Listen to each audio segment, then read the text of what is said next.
Yo, magandang tanghali mga bossing. Bali, ngayong araw na to ay may tatatuan ulit tayo. At yan o, pa-selfie-selfie na naman yung hampas lupa sa elevator o. Favorite spot mo talaga yan no? Bali, ang tatatuan natin ngayon ay isang client natin, African po siya. Bali, dark skin to, no? Babae po siya.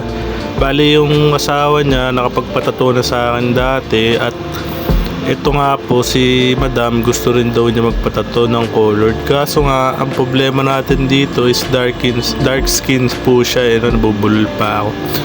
Bali gusto niya ay colored at yun na nga po ang medyo problema natin, no? At paano natin papalitawin dahil mahirap pong palitawin sa dark skin po yung colored na kulay, no? Pero wala po tayong magagawa dahil yun po yung gusto ng natin, kliyente natin. So susundin po natin kung anong gusto niya, no?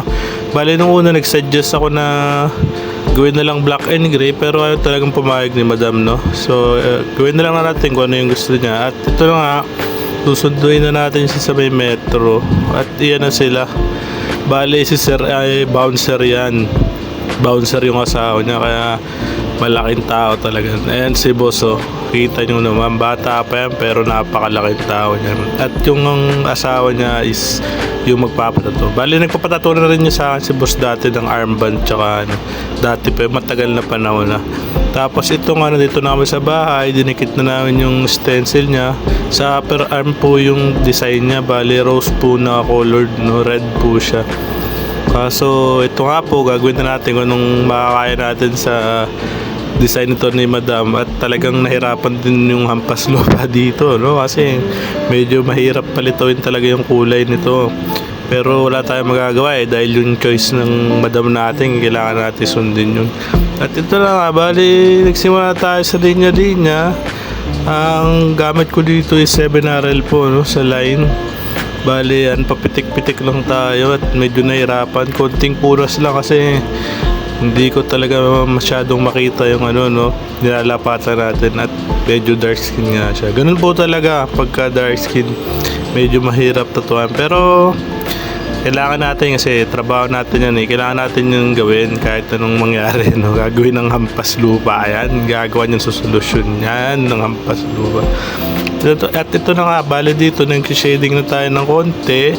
At ang gamit kong pang shading dito medyo dark red yung color, no? At 11 RM po yung needle natin dito, 5 volts lang po yan. Bali yan nga po, medyo nahirapan ako kahit na dark siya, pero syempre dark skin nga po siya, medyo nahirapan tayo palitawin, no? Kaya ginagawa na lang natin kung ano yung magagawa natin dito, no? Yung mga nalalaman natin, yun na lang po based on experience. At ito na nga po, bali natapos ko na yung shading at saka line at nagwa-white na rin po ako dito. Mas marami po siyang white, no? Para medyo lumitaw naman po siya kahit paano. Ganun po talaga kasi yan po yung difference pagka dark skin po yung ginagawa natin, no? Kesa sa mapuputi. At lalo na colored pa po siya, no? Pero nagawa naman natin na paraan kahit paano. Ganun talaga.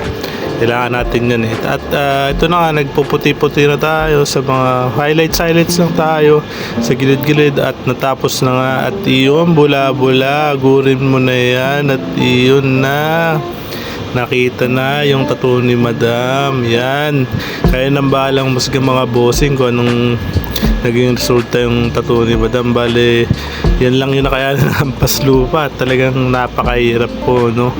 Pero ayan po, bale may red po yan, yung rose. Bale red rose yan. Pero yan lang talaga. At ito na nga po ang finished product ng ating design na rose po. Yun lamang po, maraming salamat mga bossing.